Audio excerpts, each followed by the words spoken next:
आज चाहिँ हामीसँग Xiaomi Redmi Note 8 Pro छ जुन चाहिँ Xiaomi Note सिरिज भनेको एकदम बेस्ट सेलिङ फोन अन्तर्गत पर्दछ र यो Note 8 Pro चाहिँ लेटेस्ट फोन हो जुन चाहिँ चाइनामा र इन्डियामा भर्खरै रिलिज भएको छ भने नेपालमा चाहिँ सायद अब 1-2 मन्थमा रिलिज हुने वालामा छ।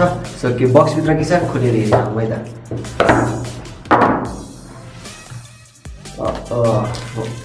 अहिले चाहिँ अलिकति यो बक्समा चेन्ज आएछ। पहिला सायद यसमा अगाडि नै फोन हुन्थ्यो नि अहिले भित्र राखेको छ। एकछिन लाइन राखौँ र अब यसमा के छ यो सिम इजेक्टर टुल छ र एउटा टिभी केस ट्रान्सपेरेन्ट केस छ अनि केही म्यानुअलहरू।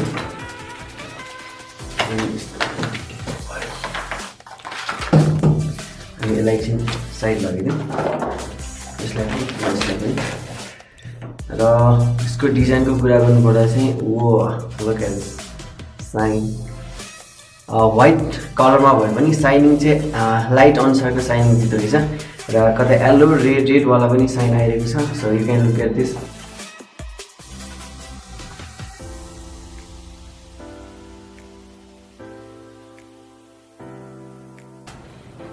यसको यो पनि एकचोटि निकालौँ र यसको फुल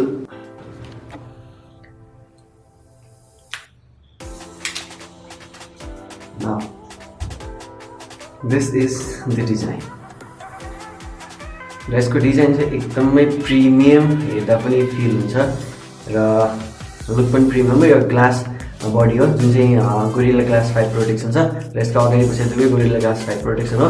जहाँ चाहिँ ब्याकमा डिजाइनमा कुरा गर्नुपर्दा यहाँ माथि क्यामेरा छ 3वटा इन रोमा एउटा क्यामेरा छ भने एउटा छुट्टै म्याक्रो लेन्स छ जुन चाहिँ साइडमा फ्ल्यास सहित राखेको छ र तल चाहिँ फिङ्गरप्रिन्ट सँगसँगै राखेको छ। जुन चाहिँ यसको मेन क्यामेरा सेन्सर चाहिँ 64 मेगापिक्सलको क्यामेरा छ र तल सिधै रेडमीको ब्रान्डिङ गरेको छ। र फ्रन्टमा कुरा गर्नुपर्दा यहाँ चाहिँ एउटा टियरडप नच छ जहाँ चाहिँ फ्रन्ट क्यामेरा पनि प्लेस भएको छ र साइडमा पावर बटन र भोल्युम कीहरू साइड टु साइड राखेको छ भने टपमा चाहिँ यसको एमआईको नोट सिरिज र एमआईको अरू फोनहरूमा पनि आयर ब्लास्टर राखेको पाइन्छ जुन चाहिँ हाम्रो पहिलाको K20 र K20 प्रोमा चाहिँ आयर ब्लास्टर थिएन। र तलपट्टि हेर्दाखेरि यहाँनिर 3.5mm अडियो हेडफोन ज्याक छ जुन चाहिँ एकदम बेस्ट हो किनकि आजकल धेरै फोनले हेडफोन ज्याक हटाएको अवस्थामा अनि रेडमीले चाहिँ राखेको छ र सँगसँगै टाइप सी पनि छ र साइडमा स्पिकर भइहाल्यो।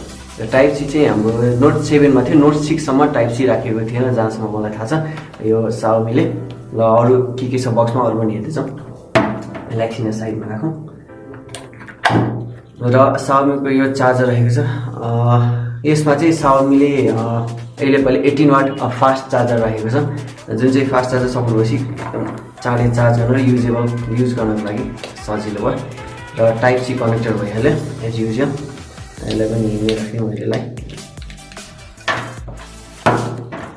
र बक्सको पछाडिपट्टि के यसको फोनको बारे अझ डिटेल्समा लेखेको छ जुन चाहिँ म यसलाई पढेर सुनाउन चाहन्छु। र जसको 64 मेगापिक्सल हाई रिजोल्युसन क्यामेरा भनेको छ र यसको प्रोसेसर चाहिँ Helio G90T भन्ने प्रोसेसर राखेको छ जुन पहिलाको फोनहरूमा चाहिँ स्न्यापड्रागनको राखेको थियो र यसको चाहिँ फ्रन्ट क्यामेरा चाहिँ 20 मेगापिक्सल AI सेल्फी क्यामेरा भनेर राखेको छ र जुन चाहिँ Xiaomi अहिले फेरि आफ्नो ब्याट्रीमा अपग्रेड गरेर 4000 र 4500 मिलिएम्पियरको बढाएर राखेको छ। र सँगसँगै सानो नोटमा राखेको छ gorilla glass 5 protection 3D curve glass design अनि त्यसपछि स्प्ल्यास प्रुफ IP52 रेटिङ पनि रहेको छ। ल यस चाहिँ अहिलेको नोट सिरिजको केही अपग्रेड हुनसक्छ सायद यसमा। अनि UFS 2.1 storage dual 4G SIM dedicated SD card पनि रहेको छ सँगसँगै जुनमा चाहिँ तपाईँले ड्युअल सिम सँगसँगै एउटा SD कार्ड पनि राख्न सक्नुहुन्छ। र यसको क्लोज एकचोटि डिजाइनमा हेरौँ एकचोटि यसलाई बुट गरौँ। ल बुट गर्दासम्म एकचोटि स्किप गरिहालौँ है त भिडियो। बुट पछि चाहिँ हामी हेर्न सक्छौँ यो चाहिँ MI UI 10 मा चलिरहेको छ अहिले र यसमा चाहिँ अब चाँडै नै 11 अपडेट आउँछ जुन चाहिँ सायद MI-ले थर्ड फेजमा राखेको छ यसलाई अपडेटको लागि। र यो चाहिँ अहिले एन्ड्रोइड 9 मा चलिरहेको छ 9 पाइ। अनि अरूको कुरा गर्नुपर्दा यो चाहिँ 6128GB भर्जन हो भने यसको अरू केही नर्मली MI UI 10 मा जुन छ त्यही नै भइहाल्छ। र यसको इनडेप्थ रिभ्यू चाहिँ हामी पछि अर्को भिडियोमा गर्नुहुन्छ। यसको क्विक रिभ्यू गर्नुपर्दाखेरि क्यामेराको पार्ट क्यामेरा यो भइहाल्यो जुन चाहिँ 64 मेगापिक्सल अप्सन यहाँ छुट्टै साइडमा राखेको छ। नर्मली फोटो भइहाल्यो फोटो अनि त्यसपछि 2x जुम अनि त्यसपछि अल्ट्रा वाइड पनि सँगसँगै छ।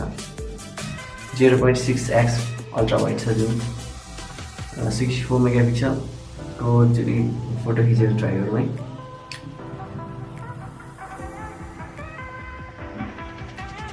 हामी यसमा 64 मेगापिक्सलमा डिटेल्स एकदमै धेरै देख्न सक्छ एकचोटि।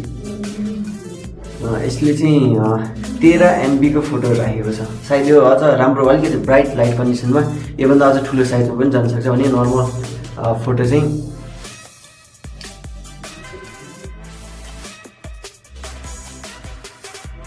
नर्मल फोटोलाई धेरै जुम दिएको छैन। नर्मल फोटो चाहिँ अहिले यसले 4 MB मा खिचेको छ जुन चाहिँ सायद 64 मेगापिक्सलको क्वालिटीको लागि चाहिँ तपाईँले एउटा अलिकति राम्रो ब्राइट कन्डिसनमा खिच्नु भने चाहिँ एकदम राम्रो एकदम धेरै जुम गर्न मिल्ने फोटो चाहिँ आउँछ। सँगसँगै यसको मेन्युहरू हेरौँ। क्यामेरा मेन्युमा pro mode, panorama, night scape, portrait, 64 dedicated अनि फोटो भिडियो र सर्ट भिडियो साथै स्लो मोसन दिएको छ। स्लो मोसनमा चाहिँ 960, 120 र 248 छ। अनि भिडियोमा हेर्दा चाहिँ भिडियोको लागि चाहिँ 1080p 30 र 60 fps र 4K पनि होला सायद 4K 30 fps र 720 पनि दिएको छ। जुन चाहिँ तपाईँले 1080p 60 fps मा खिच्नु भने चाहिँ हल्का भिडियो अलिक स्टेबल हुन्छ र 30 fps मा खिच्नु भने हल्का ग्लिच जस्तो अथवा त्यस्तो स्टेबल अलि नभएको जस्तो देखिन्छ र 4K मा पनि त्यति धेरै स्टेबल हुँदैन किनकि यसमा EIS ले त्यति राम्रोसित काम गर्दैन 4K मा र 60 fps राख्नु भने अलिकति स्मुथ हुन्छ र के यसमा प्रि इन्स्टल एपहरू छ। So that's it for today र हाम्रो फुल रिभ्यू चाहिँ अब चाँडै नै हाम्रो युट्युब च्यानलमा आउँछ। त्यतिखेरसम्मको लागि हाम्रो युट्युब च्यानल सब्सक्राइब गर्नु होला, भिडियोलाई लाइक गर्नु होला र सेयर पनि गर्नु होला।